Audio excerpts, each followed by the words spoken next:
On today's episode, we have something so exciting. We get to introduce you to one of the newest and hottest drinks on the market. It is Dottir. There's an incredible story behind it. It is a sparkling Icelandic marine collagen drink.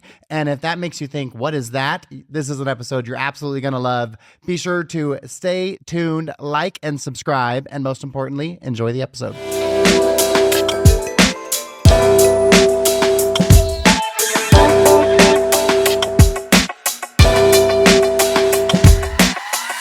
Wherever you are and however you're listening, thank you so much for being back with us on another episode of Winning the Moment. Today is cool and special because I have two guests. That's a first. So this is our 89th episode. We've never had two people in studio before. I've got Kelly Meredith. He is the founder of Drink Dottir, and Jen Milks, who's the co-founder and formulator of Drink Dottir. You might remember Jen from episode 31 back on December 20th of 2023, but she's got something exciting to talk to us today about this incredible sparkling Icelandic marine collagen drink. But we're going to have Kelly start off with a little introduction. Kelly, why don't you let the listeners know who you are and how you ended up in the studio today? Yeah, so my name is Kelly Meredith. We'll kind of back up a little bit and go to the early stages of my career. So the last time I was wearing a headset like this, I was on the sidelines coaching football. So this gives me a little fun memories here. And so I spent my early career coaching football at the college level, Arena League football, and then also high school football in the Southeast. Took a break from that and got into the private sector. Worked in the private sector for about 15 years. From the private sector, actually sold a business about 2 years ago, a little over two and a half years ago. I had a business within a family business, and the family business sold to a private equity group. And so at that point, I took an early exit and was kind of in a situation in my life where I'll call it an early retirement. Sure. Enjoying life. Things were great. Things were really good. I remember having a talk with a guy shortly after, I'll call it my retirement.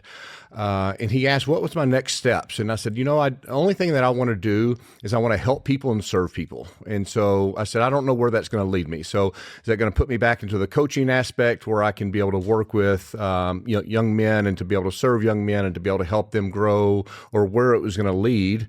And,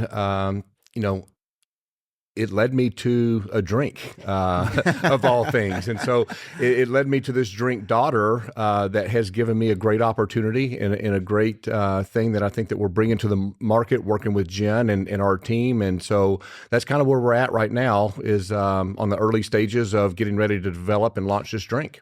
Okay, so I got to ask football because I love sports. So Yeah. you coached college football and Arena League football. Yeah. So what level of college football were you coaching? So it was small college. So it did Division III and then NAIA football. Okay. Yep. In the Southeast. Yep. And do you live in the Southeast still? Or? No, I live in St. George now. Oh, you do live Yeah, in St. yeah. George. So what brought you here?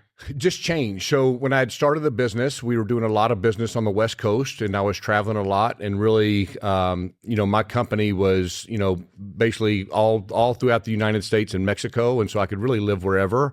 And so we decided to move out west. And what made you pick St. George? I have a sister that lives in Hurricane. Okay. And so we would come, I would either bring my customers or my employees out to St. George to golf. Yeah. And my wife liked the weather in St. George, and we're like, why not St. George? Wow. Yeah, St. George is an amazing place. Okay, Jen, so let's catch the listeners up on what you've been up to.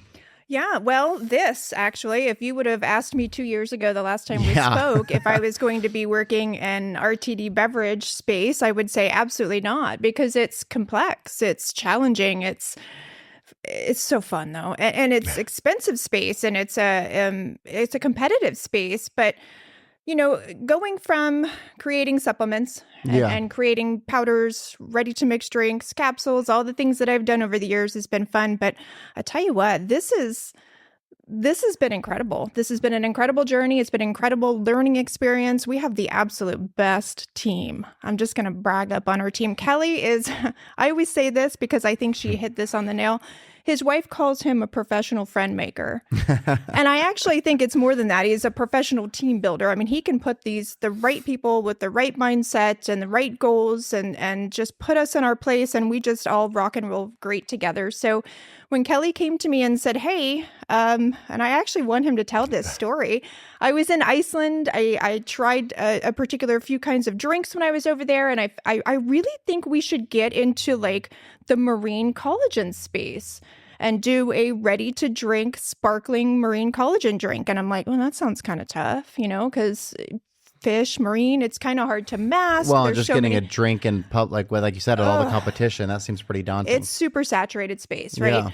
But the idea, for one, was super unique. And for another, the people that he was bringing on board, there was no way I could say no to it. So I just pulled myself away from everything else I was doing. And even my own company, I pulled myself away from that and said, let's go. I'm all in. So what was the catalyst for you guys to want to do this? Like you were just in Iceland and you had a drink and you thought like, oh, this is awesome, or what's the story there? Yeah, so it goes back to a trip that I had into Iceland last June, and just to be able to see the landscape, the beauty of Iceland, and also a relationship that I have with Katrin Davidsdottir, and to be able to see how Icelandic, and I'll say Icelandic women use collagen in their everyday life. I remember that when we got there, the hotel that we stayed at had like collagen. They had the creams, they had the pills, they had all this stuff in the room. And I thought it was really weird that here we are in Iceland, and why are they giving us collagen in our hotel room? Yeah. And so it was just very, very interesting, and got me kind of intrigued of like finding out why collagen and why marine collagen, because I think that we've talked about bovine collagen, something that's very common, from taking that on a daily basis, whether it's in your coffee, or whether it's in your drink or whatever. Yeah, that's what we were talking about when we got started. I buy collagen from Costco, and my wife and I put it in our coffee every day. So it's something that it's very normal, in the U.S. as far as having like a bovine collagen, but from a marine collagen, it was like, oh, this is different. So it really just led me to trying to figure out what we could do inside the market to bring a marine collagen to the U.S. and to be able to bring it to the consumers of the U.S. of something that's very healthy. So that led me to a conversation with Jen is, hey, if we wanted to do this, how do we do this the right way? And what do we do from an ingredient standpoint to make this as pure and as clean as the Iceland landscape and put it into a drink? So we talk about, I'll go back to this also. So Icelandic women are very, very strong and live in very harsh conditions, but they seem to thrive in those harsh conditions. And one of the things is my conversations and with my relationship with Katrin is understanding that collagen was a big play into what she does on a daily basis. So, And who's Katrin? So Katrin Davidsdottir. So let's do this. So Katrin Davidsdottir. Is that her last name? Yep. So her last name is David's daughter. It is David's daughter. So David's daughter and Annie Thorisdottir are both 2 times former CrossFit Games champions. Oh, okay. So Gotcha. Annie was actually the first woman to win back-to-back CrossFit Games. And then shortly after that, Katrin became the second woman to become the CrossFit Games champions as the fittest women on earth. Very interesting is both of those girls are from Iceland. So Iceland's a country of 365,000 people, and you have these 2 girls that have come to the U.S. and won the CrossFit Games champion. And so what is it about them that makes them so strong? Yeah. And so that kind of led to those conversations of, is it the collagen? Is it the harsh conditions? Is it the way that they work? Is it them just being resilient and just getting after it from a training perspective? And so that's what led us to what can we put into a beverage to give somebody that same opportunity and to give them the strength and, the purpose to be able to live. So tell me about Katrin, how you met her. Yeah, so my relationship with Katrin, well, first I'll say that since probably 2010, either myself and one of my sons would go to the CrossFit Games. So I had watched Katrin compete, I had watched Annie compete, and just always admired them from a competitive standpoint. Did you compete in CrossFit? Not really. I did some CrossFit, but I would not say I competed. Did you compete, Jen? It was more of a hobby. Nope. No. I wish, I wish I could say that I did that. These girls are strong. I mean, you guys are real fit. Yeah, I would say that I discovered CrossFit in like like 2008, really, really early when it first came out, and was really heavily involved into it. And then, of course, with age and everything else, it kind of took over a little bit of my body. So I would not say that I was necessarily competing in CrossFit, but I did do CrossFit a lot. So. But I'm going to intervene here and say, don't let him fool you. He does high rocks. Well, what's that? Which to me is tough. So I've What's seen high him. rocks? I've seen him, and I hate to segue, but I want him to elaborate a little bit, because he's sitting here saying, the A word, age. Yeah, if you're watching on YouTube, he doesn't look old at all. Yeah, so I can see your veins popping out from here. So High Rocks is another fitness competition, but it's more of it's a structured competition where you're running a kilometer, and within the kilometer, you're doing a strength modality in between every kilometer. So it's a total of eight kilometers with 8 strength exercises in between it. And the good thing about that, the difference between High Rocks and CrossFit, is you know what you're going to do when you go to the High Rocks event. It's always the exact same. Okay. So regardless where you compete, it's always going to be run a kilometer, ski erg, run a kilometer, then the next event. And it goes through those 8 different kilometers with the strength thing. So with CrossFit, you show up and you have no idea what your workout's going to be. You work towards certain things, but you get to the CrossFit Games, they might throw in something completely different than you've never done. Oh wow, I never knew that. Yeah, so it's a very challenging aspect. But to go back to watching Annie and Katrin compete, those two always competed with a smile on their face, with respect to the audience, and with the determination that you would be like, that's what I want my daughter to be like. Sure. They worked so hard, regardless of the outcome of how the event went. Some were positive, some were negative, but they always left the floor with a smile on their face, waving to the crowd, thanking people, and had a lot of interaction with people. So I'd always admired them just from a spectator standpoint of what they were able to do. And then, of course, being CrossFit Games champions, they had a lot of people that were looking up to them. And I'll say that Annie and Katrin, I'll not define their career on their wins. I'll define their career on what they do off the floor,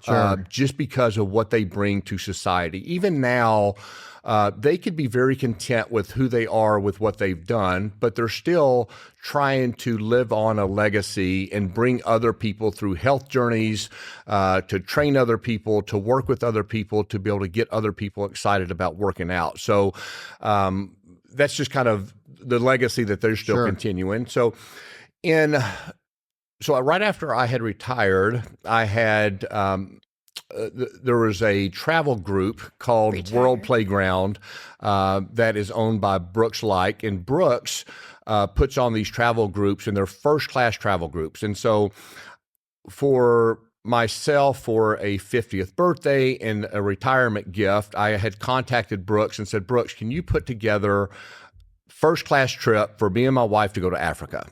And he said yes. And so I was like, we'll go to the trip. I want to go see the gorillas. I want to be able to go do on a safari. I want it all. I want to do that. Yeah, I want to do it all in one trip. And he was so excited because he had done group trips separate to go see the gorillas. He had done group trips separate to go to the safari, but he had never put in one group trip together. So our relationship kind of started there. After that trip, it was such a good trip. His company did such an amazing job. I was like, what's the next trip you guys have planned? He said, we're going to Iceland in June. Okay, so that's... And Katrin's going to be there because she's from Iceland. So we went there, which June was actually, that year, June was my 50th birthday. So Katrin was there on the trip. Got to know Katrin a little bit through, she was in her early stages of pregnancy. And so got to know her there. And she actually had found out through my wife what my favorite cake was for my birthday. What's that? It was carrot cake. Oh, that's terrible. Yeah. Of course, though, you're fit. That's like the worst cake of all. Sounds cakes. healthy, right? Yeah. Carrots and raisins. So it's got to be healthy. So she went to, get the carrot cake for me. And so we just kind of developed a relationship. And through that was where we kind of, came together through communication and talking about, different things from a health standpoint, from a training standpoint. And then all of a sudden this Icelandic marine collagen came up. Well, what's funny is when you were talking about Katrin, and I thought I misheard you say David's daughter. Yeah. And I was like, hey, is that her last name, or is he explaining who she is? Like, David. And then you guys were telling me that's how they do their last names in Iceland. So, Yeah. So that's the idea of daughter then? Yeah. So when we talked about making this Icelandic collagen drink, we had a whole list of different names of what are we going to name this drink? And we could have named it many different things. We could have named it something that people would recognize. We could have named it, after an ingredient. We could have done all sorts of things. But what came to me is if this is an Icelandic marine collagen with Katrin, David's daughter, and Annie, Thor's daughter, being kind of the legacy play behind that, why don't we name the drink Dottir? And because of what daughter actually means in Iceland. So one of the things that's very interesting is Iceland was the first country to ever have a woman president in 1980. Wow. So for them, there are no limits or barriers on their women. Yeah, that's cool. They feel they could do anything that they want to, that they put their mind to. There's no ceiling. So we talk about sometimes we put a cap or a ceiling, or we put people in a certain box. In Iceland, I feel like it's wide open. If you can dream it, then you can do it. That's awesome. And so to me, that's what the word daughter meant. And for me personally, that has a daughter, who Jen has a daughter, 2 daughters. Katrin is getting ready to have a daughter. Annie has a daughter. Reed, our COO, has daughters. And so it's like there's a legacy behind what this name means. And so I think what's so interesting is we could have taken the easy route out and said, hey, let's just come up with a very generic name that people recognize. But no, let's go with Dottir because of the legacy behind it. And so that's what excites us about, this name. I do remember talking to, several people who are familiar with Iceland and said, man, I don't know if Dottir's the right name because people it's people's last name. They don't know. What's interesting in the U.S., and I think that you felt this way, is what does Dottir mean? Yeah. And we're not familiar with that. Yeah. So in Iceland, if Katrin's dad's name is David, so it's David's daughter, and Annie's dad's name is Thor's, so it's Thor's daughter. And so all the daughters are named after their father's first name, followed by daughter. All the sons are named after their father's first name, followed by son. So we're playing the Icelandic legacy and heritage behind our drink. Is there the spelling? So it's Dottir. Is that how it's spelled in Correct. Iceland? Okay. Yep. That's cool. Exactly. So then we talked a little bit about collagen, and I talked about I put collagen in my coffee. I was telling you guys my wife wears a collagen mask from Korea. Yeah. So obviously collagen's a thing, but why marine collagen? What's the difference? So each collagen has different types, right? Marine collagen is type 1. Bovine, which is what you're drinking on a daily basis, and your coffee is type 2 and 3. So there's 28 or so types. However, the majority of what's on the market and what's available is type 1, 2, or 3. There are some outliers that come out and create some 4 or 5s, whatever that means. But so type 1 is mainly focused on hair, skin, nails, joints, and fascia. Okay. Okay, so the way you move, the way you feel, the way you recover your skin, of course, how glowing your skin is, your hair, your nails, those kind of things. Where type 2 and type 3 are more focused on things like muscle, vessels, and there is some joint in there as well, but they're very targeted for very different reasons. And the reason that I believe we decided to go with, the reason I know we decided to go with Icelandic marine collagen is for a couple things. One, Kelly had mentioned the extreme and harsh environments in Iceland. Well, these fish, and they're all white fish, are exposed to extreme cold temperatures. So if you think about that, their collagen structure, their triple helix structure, let's get fun and nerdy here. That's the first thing I think about. Their triple helix structure, which is 3 different proteins roped together, right? So that's what makes collagen so strong. So their triple helix structure is even tighter than it would be if it was in warmer waters per se. Okay. So it's a stronger collagen to begin with. So that's why a lot of times it's used mainly for skin or for joints. Things are a little bit more hard to target and also more difficult to create elasticity and strength and all the different the durability, all the things that we want out of our skin and out of our joints. So we decided to go with that mainly because they are exposed to such harsh conditions. They are a white fish, meaning they have shorter lifespans, so their their exposure to heavy metals and toxins and pesticides and agricultural, industrial type of pollutants is a lot lower than it is here if we were to go with a fish here in the States in warmer waters. Isn't there something about the water in Iceland too? Oh, it's super pure and Yeah, clean. right? Yeah, Like some of the super best pure. water in the world in Iceland. That's why some of the waters you see here in the States, when you see an Icelandic water, Yeah. they always talk about purity. So yes, and their standards are so much higher there as well than we are here in the States. The ecosystem, the sustainability, everything is just do I say better? I'm going to say Elevated? better. Yeah. Elevated. There we go. That's a great word. Elevated. Thanks, Cody. But that's why we chose it, for those few reasons. And plus, we wanted to target endurance and recovery, and we wanted women to feel strong but graceful, where beauty meets strength and grit. And we wanted those to combine. And for us, the Icelandic marine collagen fit better than a bovine would. And when do you envision people drinking your drink? Is this like in the morning, in the afternoon, after a workout? Is there a certain application that you feel like makes the most sense, or when you think people are going to grab a Dottir? Oh, they're going to grab a Dottir all day, every day, was my hope. But to answer your question properly, so it does have 105 milligrams of natural caffeine in it that's sourced from green tea. So if you are sensitive to caffeine, I always will tell people avoid it late in the afternoon. However, we put a lot of cofactors in here too. So things like glycine, which helps lower inflammation in the body, as well as support collagen synthesis. We put vitamin C, which we know that collagen cannot be created in the body without vitamin C. We put methylated B vitamins. Hold on. Yeah. So if you have collagen without vitamin C, you're not getting anything? Well, you're getting it, but you're not allowing your body to synthesize it as well as it would if it was present. So then in my coffee, it's probably really not doing anything. It might be doing something, but you would be better if you had vitamin C as well. Yes, let's put it that way. Damn it. Cody's taking vitamin C now. Interesting. Okay, so you have to have vitamin C in it. So is this like a healthy alternative to like your traditional Red Bull or like any other? Would you consider it an energy drink or? You absolutely can get energy from it, right? Because it does have a low dose or microdose of caffeine, as well as microdoses of the methylated B vitamins to help give natural energy and cellular energy to the body. So 100%, I would love to see people replace this instead of having Red Bull and stuff. My wife won't let me drink it anymore.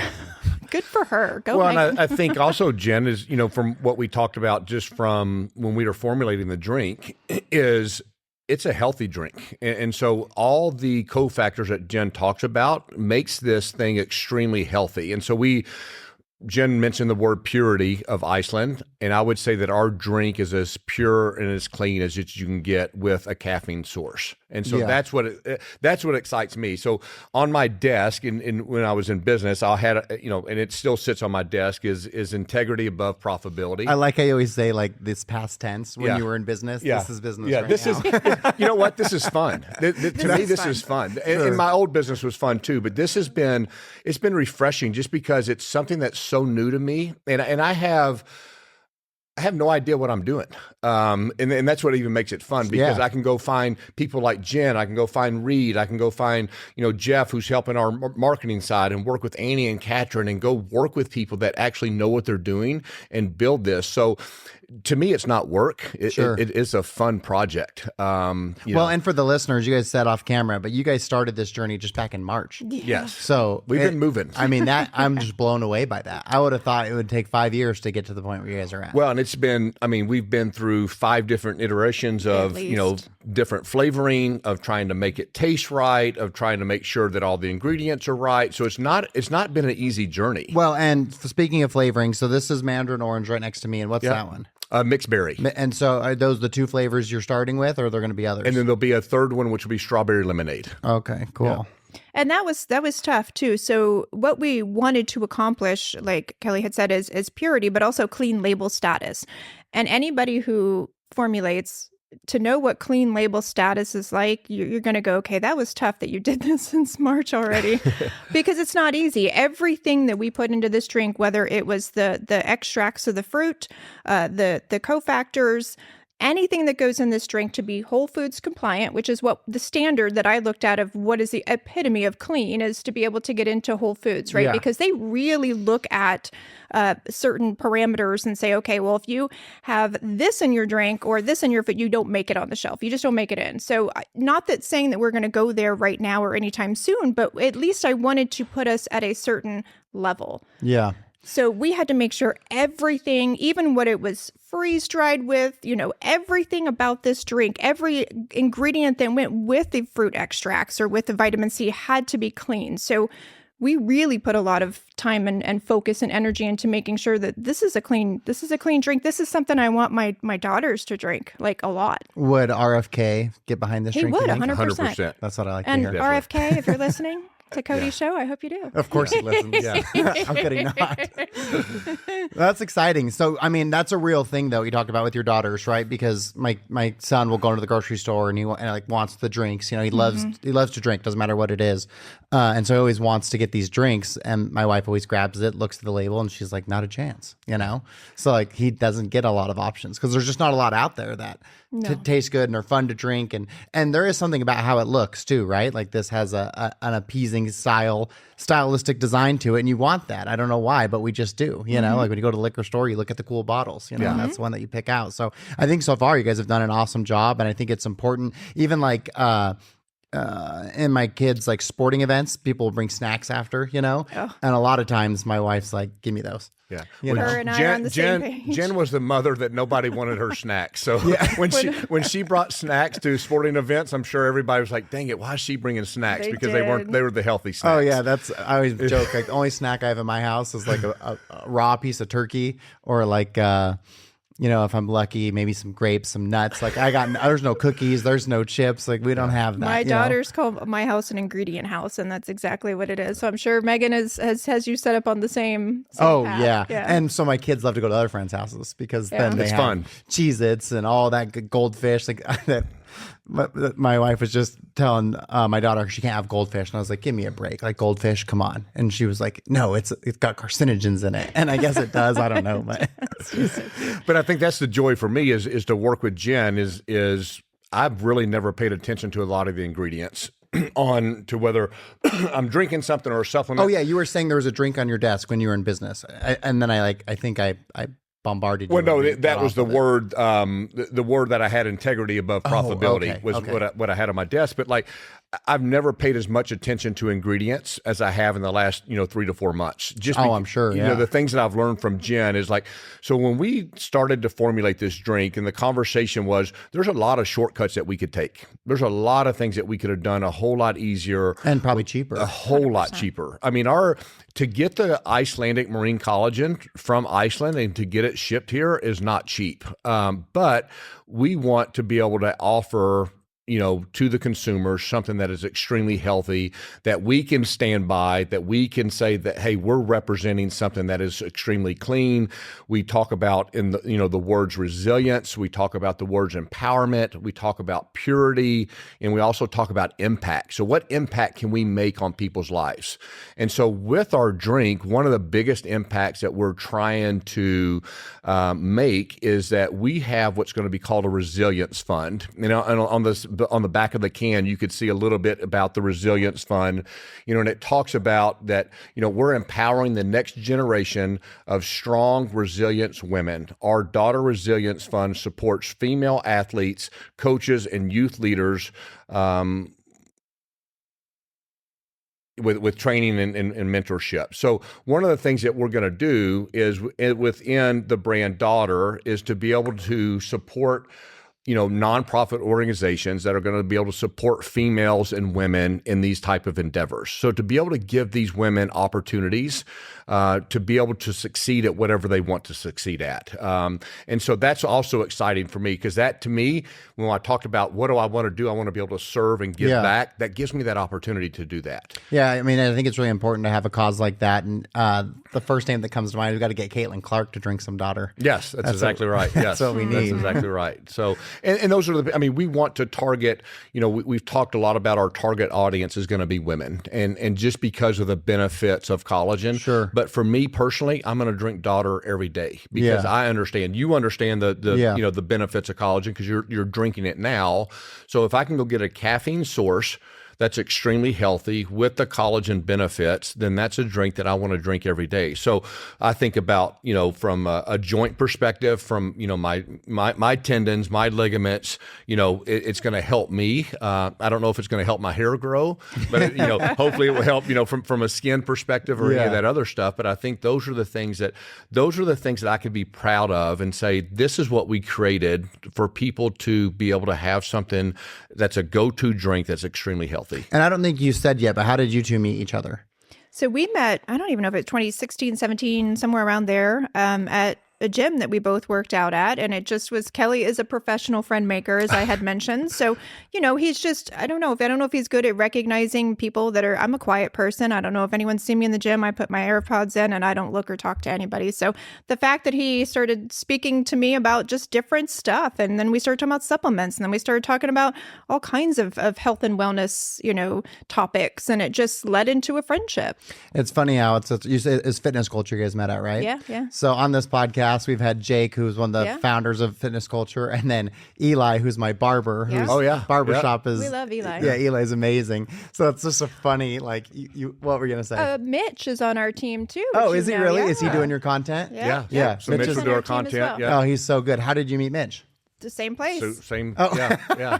So if you're watching, go get a membership. So at Fitness Mitch early on was doing all the content at Fitness Culture. Yeah. So when he started, and Mitch and I had conversations back before he even started his business about trying to help him and mentor him into being able to branch off and just go explore. And so that kind of led us, and so anytime that I ever had with Jen's knowledge from a supplement standpoint, anytime that I had a question, I would always reach out to her. So as soon as the drink came up, she was one of the first people I called. I had a marketing guy, and then I had Jen that I needed to contact, because without either one of those, I could not be in this position, because I know those are the most important things. What was the name of your supplement for the brain? It was Apex, so it was Go Apex, Exec. that's right. Yeah. I still have some Apex, and last night when I was going to bed, I was like, oh, I got to take Apex in the morning so I can be sharp for the podcast. But damn it, I forgot it. That's okay. That's all right. You're forgiven. So you've never done a drink before, though, I right? have never done an RTD ever. This is the very and first RTD one. is ready to drink. Ready to drink. Take it out of the fridge, crack it open, and drink it. Is that harder, obviously, than? I think it is. Anybody, it's easier. I say nothing is easy in this space, especially if you want to do it properly. But it's easier to put together powders and then, make sure it's soluble and all those things. But this is such a different level. You are looking at solubility, taste, aroma, and man, we had some moments of aroma. Did you have some gross ones? We did. Because the thing is about proteins is in production, you don't want to heat them. Well, what they were doing is when we were tasting these samples, they were heating them. And so it was opening up these amino acids, and then they release this sulfur smell. Oh, why were they heating them? It's could be part of the process. Oh, okay. So there's you've learned so much. There's 3 different main processes to production that you can utilize in your drink. And so at the time we were just trying to figure out which way we wanted to go. One, to keep it clean, obviously, to decrease microbes, increase shelf stability, all those things. It took us forever to figure out why in the heck does this thing taste and smell so weird? It was awful. I mean, I literally had somebody at one point that was doing a tasting for me at my house say, this kind of smells like garbage. And I'm like, oh, that's not good. We can't sell that. Those are the stories you need, Well, so when it's so successful, you're like, remember when it smelled like garbage? Well, the first tasting that we had, we thought, man, we're 85% there. We felt so good. The first time that we went to the formulator in California, the first tasting was amazing. We met our team in Boston. So Annie came in from Iceland. Katrin was there. Jen flew in. I flew into Boston. We had our Jeff flew in. We had the tasting. We're like, man, we've almost nailed this drink. We were so close, and it was amazing because it was our first, first tasting that we did, and then it got worse. We made some slight changes. We wanted to add a little more collagen, and at the time we probably put too much collagen in there. We got a little excited, so we went from 5 grams to 10 grams. We've landed on 7. But that's just trial and error. That's how you learn. Yeah. I will never make that mistake again, so that's a good thing. Yeah. Yeah. No more garbage. No more garbage It's drinks. definitely been a very, very interesting process. So it has not been easy. Nelson Mandela is one of my favorite quotes. He says, "I never lose. I either win or I learn." Yep. And that's how you grow. It's right? been a 100%. learning process from day one, and we continue to learn. So whether I think last Thursday we were with our co-man out of Colorado, and we feel like we've completely nailed the flavor and we're ready to go. So now it's finalizing the can, finalizing, from a logistics standpoint, all these little pieces that are now coming together. So we're And where is it bought? Like canned at? Where's like in Colorado. In Colorado. So, yeah. So we found a company in Longmont, Colorado that will do all the canning for us. And that's what will be distributed out of also. And so when you open up your website, so if you're listening and you're like, I want to drink Dottir, it's www.drinkdottir.com or follow it at drinkdottir on social. But if people want this, they're just going to need to go to that website and order. Correct. It. Yep. And have you guys worked out pricing or what that's going to look like? Still kind of in the phases, just making sure that we're getting all the ingredients and everything taken care of. So, we're still in the early phases of trying to get that worked out. And what's like legality as far as shipping? Can you send it anywhere in the United States? Yes. Okay, Yep. that's nice. Yep. So here, and when do you anticipate people being able to order? Early December? We're hoping early December. That's the target. So we're hoping to run our first production. Our first production will probably be about 85,000 cans. That will be in the middle of November. And then we'll have everything ready to start shipping, hopefully the second week of December. Perfect stocking stuffer. Yeah, that's exactly right. As I said, Dottir's under the tree. I can picture it. Christmas with Dottir. That's right. And have you decided how you're going, like in what quantity people can purchase? 12 packs. 12 There'll be packs. 12. And that's, a lot of that, it goes back to Of a one cost flavor? Of one flavor, yeah. And that okay. will go back. I mean, it's a cost thing because the course. biggest issue that we have when we're doing D2C, direct to consumer, is the shipping cost. Yeah. Well, and no one's going to buy one can. And Right. send it Yeah. to their house. So ideally, what we'd love to know. do is, we'll offer subscription based, sure. and put people on subscription based, and we'll offer discounts based on how many 12 packs you buy, and to be able to get that out there. I mean, this is something that you had asked how when can you drink this? We're hoping that you can drink it 2 to 3 times a day. Okay. Yeah. Because it's healthy for you, so it's not Correct. like there would be a negative in That's having. right.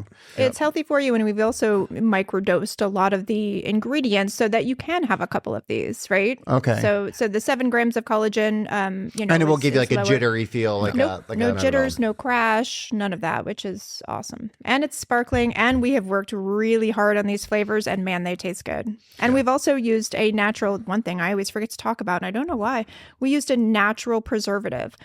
So instead of using potassium sorbate or some other type of non-natural preservative, we've used a mushroom extract that's kind of newer in the space and allows us to increase stability, decrease microbes, and stay super clean and have function to it.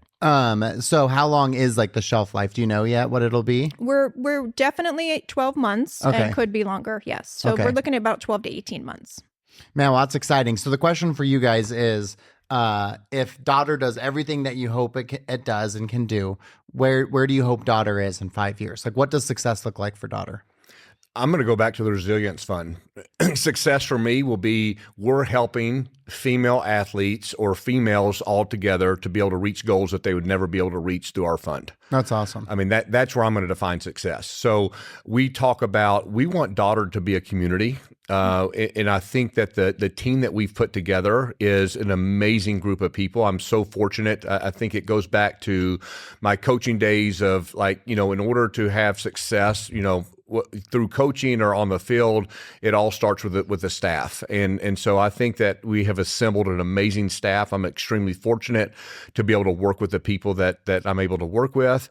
And so to me, success will be so we're able to take it out to the communities and to be able to offer people opportunities that they never would have without Dottir. Mm-hmm. I love that. And obviously you're starting direct to consumer, but do you hope in order to have that resilience fund grow in the capacity that you would like, does retail need to be a component of it for that to happen? Or do you think you can do it completely direct to consumer? I would love to say we could stay direct to consumer, but in reality, we'll eventually have to go to retail. And I think we'll be very selective with retail.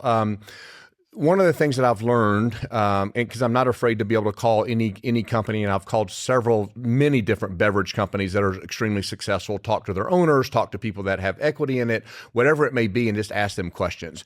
One of the pieces of advice I got is go slow and perfect what you're doing. I like that. And what I learned from that is I've talked to several brands that went to retail way too fast. And what happens when you do that, if their flavor's not dialed in, if you mess up that opportunity with a retail store, you're setting yourself back 5 to 7 years. My hopes and my goal is that we see so much success from direct to consumer that retail stores come to us. And that gives us the opportunity to be selective with who we choose. And we also want to be able to choose with the right partners. I'm not going to go retail route just for the sake of going retail route. I want to go retail route to be in stores that we would shop at, or that we would say that have the same integrity values that we have, or offer, health-minded choices of what they're putting on their shelves. Oh, I love that. And I'll tell you, there's, I'm sure you guys are familiar with the brand Liquid Water, or Liquid Death, sorry. Yep, they did a great job with their marketing. Amazing. They're selling water in a can, and you didn't really thought that'd be successful, but they did such a good job with their marketing, and their website is funny, and they lean into their brand. And that's one that I think they started direct to consumer too, and eventually grew. That I feel like that they had a great strategy. Yeah. So one of the things that, we knew that we had to nail marketing.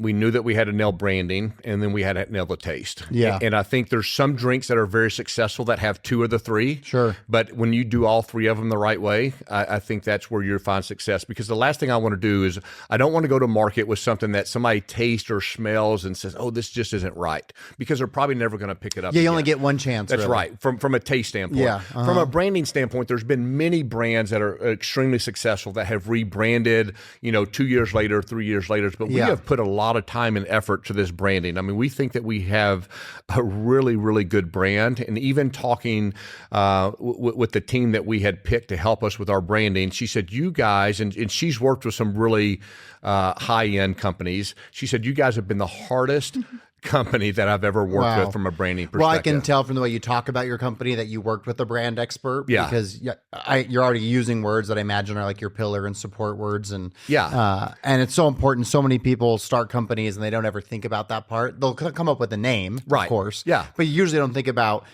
everyone connects with the brand in 2 ways, emotionally and logically. And how are you going to talk about those things, and how are you going to get that across? And it's been pretty evident today that either you're just really good at it, or you definitely had some support to make sure you guys had those brand pillars I think in it's place. both. I think our team's been, I'd say we're probably one of the few drink companies that you can look at and say they have core values, they have a purpose, they have a mission statement, and we have our why. And you're going, man, that's just for a drink. Why do you have all that? But it's something that we want to live, and die by, is that, hey, this is it. This is what we believe in this. Our team believes in this. Like when we have our team meetings, it's excitement. I mean, people are so excited about what we bring. When we have people try the drink, there's an excitement around it. So there again, to build that community behind Dottir is so exciting. Well, and if you don't have the brand or the mission or the purpose, that's when a retail establishment reaches out and you say yes, because you just see an opportunity, right? That's right. And if it's not tied to your brand standards, then maybe you put Dottir in a place that's not supposed to be. That's right. Yep. Okay, well, this is very exciting. I can't wait to taste it. Now you got me all excited to order my first 12-pack in December. Is there anything that the listeners you feel like need to know that they don't know yet about Dottir? Oh, that's a good question. There's a lot they don't know yet, and I hope that they learn a lot about us, in the sense of, yes, we are here for. We want to create a community of legacy and strong females and men too. I mean, everybody's like, well, can a guy drink this? That's one of the first questions I get. And I'm like, absolutely. And I hope that they do. But we want women especially to think, you know what? Finally, a company that understands me, that gets me, that is thinking about my biology and is thinking about, whether it's a mom that's going out and grabbing one out of the fridge on her way to soccer practice, or it's a bar, somebody going to do bar, or going to the gym and lifting heavy. I don't care who you are or your level of activity at all. I just want you, the first thing that you think of when you think of health, when you think of joints, skin, hair, nails, clean energy, clean drink, sparkling, tastes good, is Dottir. That's awesome. And I want your daughters to drink it, and I want my daughters to drink it. And this is a legacy play. I think for Kelly, I know for Kelly and as well as for me and the whole team is my girls. I want this in my girls' fridge. I want them drinking this. I want them to be proud. My mom made this, and she made really it cool. with me in mind. And that was why I helped create this product. Was I was thinking about my girls. What do I want my kids to drink? Yeah, I love that. It's so cool to be able to share things you create with your kids. 100%. You know? It's fun. Okay, Kelly. Well, Jen doesn't have to participate in this part because she's already done it, but you do. Okay. So 3 questions everyone's got to answer when they come on Winning the Moment.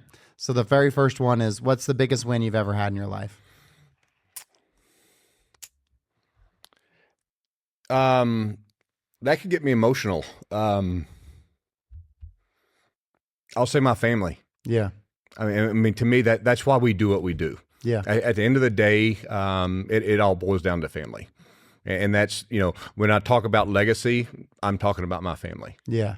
And obviously you have your wife, you have kids? I have 3 children. 3 kids? Yeah. And what's your mix? Boy, girl, boy. So 27, 25, and 22. Where do they live in St. George too? Or? One's in St. George, one's in Colorado, and one's in Las Vegas. Okay. Oh, so you're pretty close. Yeah, so That's still nice. pretty close. Yeah. That's good. So they came out west with you guys. Yes, they did. That's Yeah. awesome. Yeah. Okay. Well, then you got to have the opposite of that. So what's the biggest loss you've ever had?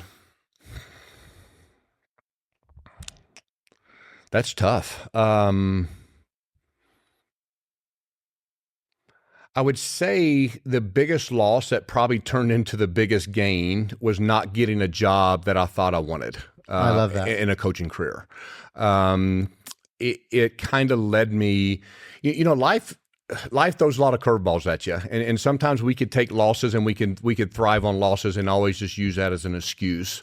In this situation, my loss turned into bigger gains because it led me into other places. Instead of sulking, instead of looking at poor pity me, I decided to let's put my head down and let's just grind and let's see what happens. And so I remember at the time that being one of the hardest things of being a finalist for a job that I thought that I was very qualified for, that I was actually told that I was going to get, to being told that I did not get that, led me down different paths that I never would have taken. So, I don't like looking at losses and saying that's the end all. Sure. It's like, what did you learn from that? Yeah. Well, the reason I love that question so much is because, and I think the reason people don't have an answer right away is exactly what you said, is that it usually becomes a catalyst in your life of some sort. Right. So it feels like a loss when you're in it. Like when you Yes, were told you weren't going to get the definitely. job, that felt terrible, because you don't know what's on the other side of it. But once there's enough runway between that bad thing that happened and where you are, you almost always look back and say, God, thank goodness that happened. That's exactly right. I wouldn't be here if that didn't happen. And the reason that I like to ask the question is because someone just didn't get a job. Yeah. Right. And so they're listening to this, they're thinking everything's fucked. Like, I don't know what I'm going to do. But they just don't know that something greater is coming for them. There's a plan that's better out there. Yeah. And so I think it gives people some comfort to know that when you're in it, even though you may not be able to see the light at the end of the tunnel, there is light, and you're going to get there, and eventually you'll look back on it and say, oh, I'm glad I did that. And even in life, we do this. I do this executive coaching, and I take my groups through this exercise. And one of them is defining their purpose, their why. I said, it's so interesting because, one, give yourself grace to change it. Because my why didn't exist 5 years ago. Right. My and it's current okay, why. and it's okay to have your why change. Absolutely. Yeah. But you got to have one, because if you don't, then you're just rudderless, you know? But what's so fascinating is to think about even your story. The high school football coach could have never imagined you'd be building and designing a direct-to-consumer drink. Yeah. Life is wild like that. It is. And I'm sure a lot of people are shocked what I'm doing also. And that's what made me think of it, is because I was looking at your timeline. I was like, your why that exists today could not have existed even like 12 months ago. Yeah. I tell you, it's funny you mentioned the word why. One of the things that I want to have a brand that has a shirt that says, what's your why? Because I think, I love that. I think that is what your why is, probably the most important thing that I tell my kids and people that I talk to when they say, why do you have success? It's because I've defined my why, or at least stay focused on what my why is. And it's okay if your why changes. So, you talk about winning in the moment. That could be focusing on your why, but it's okay to sometimes, we could refocus and change our why. Well, and that's actually a great segue to the last question I have to ask you. But that is, how do you define success?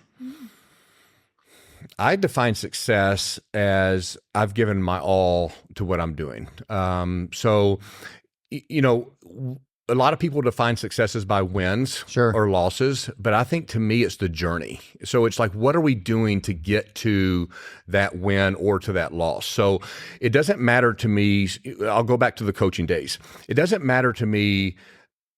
Of course, everybody wants to win, but if you lose and you practice as hard as you could, and you gave it your all, and you gave it 100% on the field, at the end of the day, that's still success. Yeah. And so sometimes I would say, sometimes you're beat at birth. And what I mean by that, sometimes God has just gifted somebody else to be better than you. Sure. And so you can't always define a win as success. So to me, it's what is the mission that gives me the success? And so I think there's a lot of times, even as a coach, some of my most successful seasons were our worst win-loss records. Yeah. Where I felt like some of our best, seasons with win-loss were some of my worst, seasons. Well, that's why I love sports, because nothing is forever. That's right. Major League Baseball plays, 162 games? Yeah. Could you imagine if after they lost a game, they're like, all right, we're not going to play the rest? Yeah.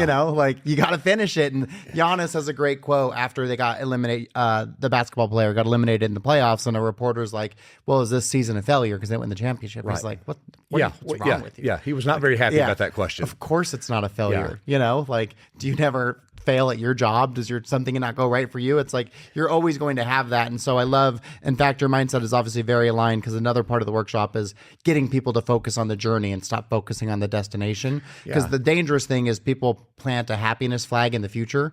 I'll be happy when this happens, or I'll be happy when I get that. But then if you get there and you're not happy, then it's like, oh shit. Yeah. And the problem is our brain wants us to be right and will ensure that we are right. So if you have a moment of happiness, your brain will remind you, whoa, not yet, because we have to wait till we get to this thing. So you've really got to find a way to enjoy the journey. You got to love the fact that your drink smelled like garbage at one point, because you have to do that in order to have a successful and drink. You appreciate it. Like 2 weeks ago, maybe 3 weeks ago, I did I think it was like a 29-mile hike that we did in one day. And we were trying to see how fast that we could get through. Is that like the rim to rim? Or? So it was the 4-pass loop in Aspen. Okay. So very similar to rim to rim. Okay. So some of the guys that I've did the hike with had done the rim to rim to rim. So rim to rim to rim hike in a day, and that's on our goal for next year. But I had teased one of the guys that did it. He did the hike in around 8 hours. Okay. So it took us roughly 14 hours.